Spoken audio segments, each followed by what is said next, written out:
Tonight, the ultimate act of bravery, top honours for our Thai cave rescue heroes. The key topics on day one of the Farmers' Conference and a climbing death toll in Greece as forest fires rage near popular tourist spots. 9 News at 6.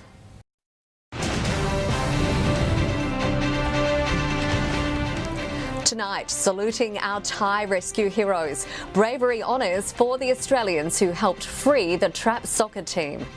The key topics and decisions from day one of the New South Wales Farmers' Conference. A rising death toll in Greece as out-of-control forest fires rage near Athens. The shock punishment for a woman who is a serial driving offender and who hit a pedestrian running another red light. And former NRL bad boy John Hopewati under fire again after another ugly on-field incident. This is 9 News Riverina with Vanessa O'Hanlon. Good evening. Australia's admiration is theirs forever, along with their personal triumph of overcoming darkness and danger to help rescue the 12 boys and soccer coach from a cave in Thailand. Today, our divers wore that triumph on their chests, the Governor-General presenting national medals for their bravery. Dive buddies Craig Challen and Richard Harris out of their wetsuits in unfamiliar territory.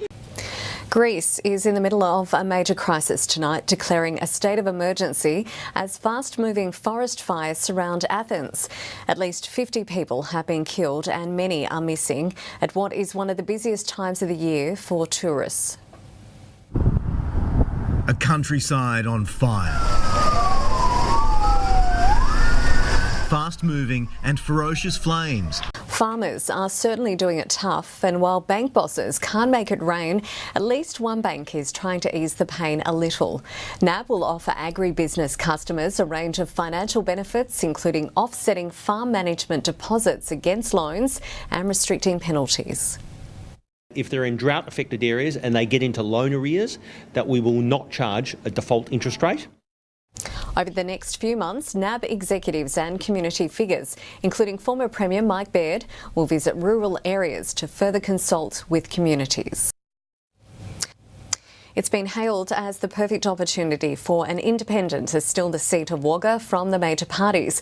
But many of the big players are shying away from the upcoming by-election altogether. A plasterer by trade, Richard Foley is a familiar face in the Riverina's political sphere. The concern for farmers in the Riverina only grows stronger, with new data revealing just 1% of the region is drought-free. According to the Department of Primary Industries, the worst affected areas are in the region's far west. Farmers continue to battle extended periods of low rainfall and excessive feed prices.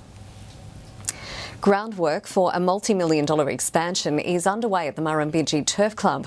Wagga City councillors unanimously passing an application after the club requested boundary changes at the site. A step in the right direction, the MTC getting the tick of approval from council as they apply to Crown Lands for boundary changes between the Wagga Cricket Ground and Racecourse Reserve. Caitlin Tugakino, 9 News. Primary producers from across the state have made their way to Sydney for the New South Wales Farmers' Conference, with day one spent electing new members to the board. These are the men and women behind changes to government legislation in the agriculture sector.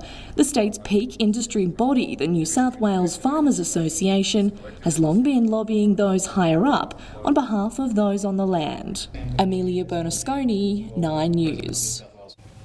Wagga City Council is jumping on board a campaign to encourage the government to boost funding to public libraries after budget cuts limited funds to $23 million, a figure that is only 6% of what is needed to keep our libraries running. The New South Wales Public Libraries Association says as a result, facilities are greatly under-resourced. All we're after is an evidence-based, equitable funding model. If funding is not increased, libraries could be forced to shut their doors. Still ahead, the unlimited data deal, Telstra's new plan to win back customers.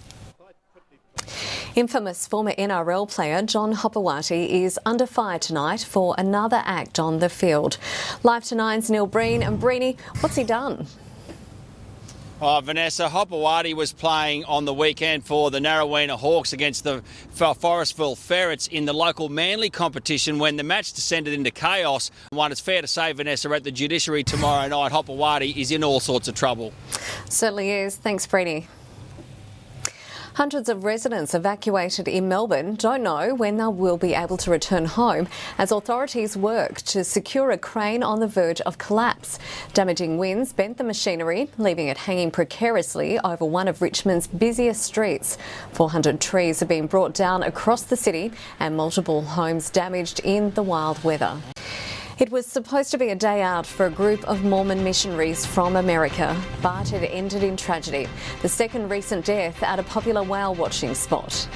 Proof that demolition jobs don't always go to plan, and which NRL refs are in the sin bin after the weekend shambles.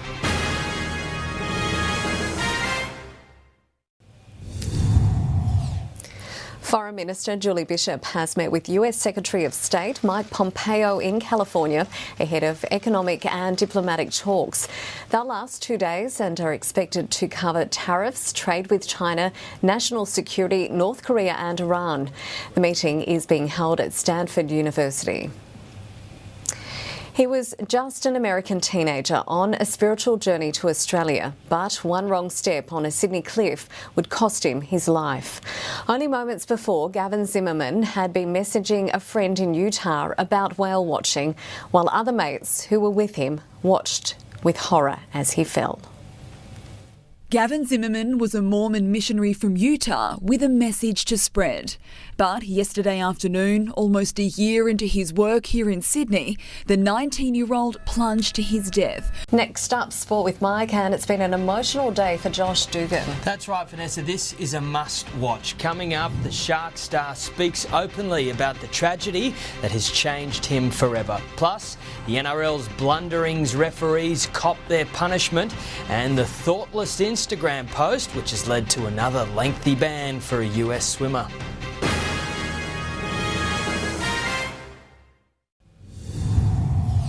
Origin referee Gerard Sutton will remain in first grade this weekend despite his role in the Shark Park shambles between Cronulla and Canberra. He'll officiate a match the NRL considers low profile between the Warriors and Titans. Now to the Panthers, who are also being punished for losing 4 of their past 5 games. Coach Anthony Griffin hauled them in on their day off to sharpen their attitude with some extra drills ahead of Saturday's clash with Manly. They look relaxed, but underneath, the Panthers are feeling the pressure. Flogged by the Broncos, the coach has cracked the whip, adding extra training sessions designed to drag them out of a slump. A 140-0 demolition of Griffith is the cherry on top of an undefeated season for the Wagga Waratahs. The minor premiers have dazzled teams all year, but when finals begin this weekend, things are expected to get a lot tighter. 14-0, the perfect season. The Wagga Waratahs have flattened everyone in their path, but none more so than Griffith. Their 140-point victory rumoured to be the biggest in Siru history. Wagga footy fans will be spoilt for choice when the Farah League finals roll around. Robertson Oval will be hosting the grand final for the 4th year in a row. If that wasn't enough, it will also host 2 finals, 1 semi and the prelim. Now stay with us. After the break, Gavin Morris with a look at all the weather.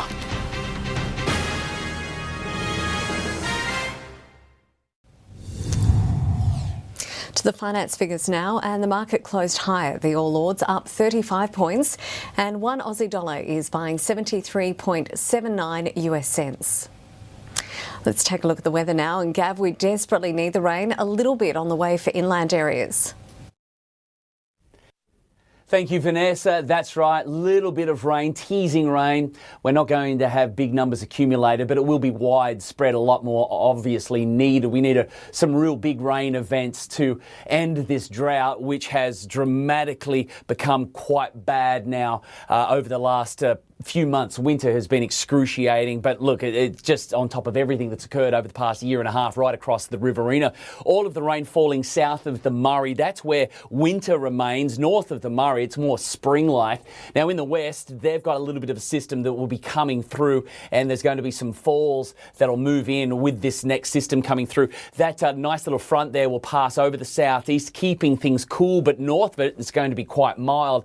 It's this front that's going to produce rain there for the southwest land division and make its way right across the nation and deliver a little bit locally. Now tomorrow, storms arriving in the west from that system. Winter still locked in throughout the southeast. North of the Murray, very fine. Look at the warmth over the interior, getting flush towards the coast. So Brisbane is going to be very mild throughout tomorrow. No chance of rain for us again. It's going to be another dry day. We've got a little bit of cloud there, I'd say. The chance of any drops from this are going to be very small, limited. Might see a little bit of virga from it, but generally speaking, nothing.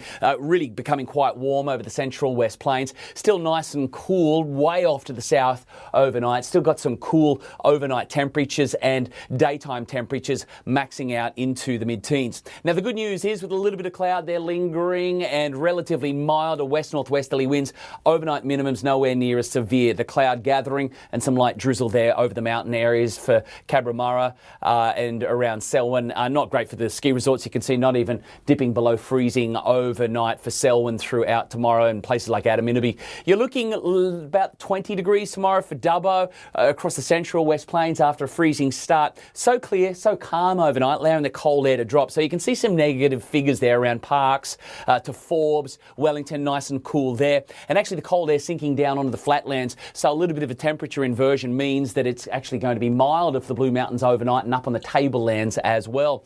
Sun's going to be up at about 5 to 7 tomorrow, setting at 5:26.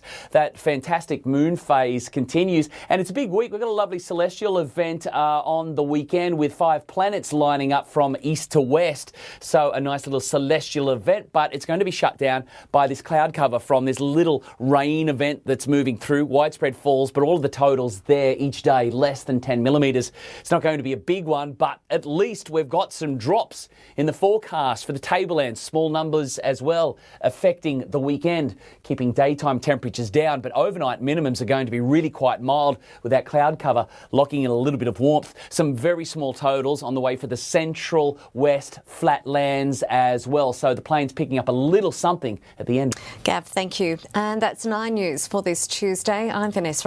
Enjoy your evening. Good night.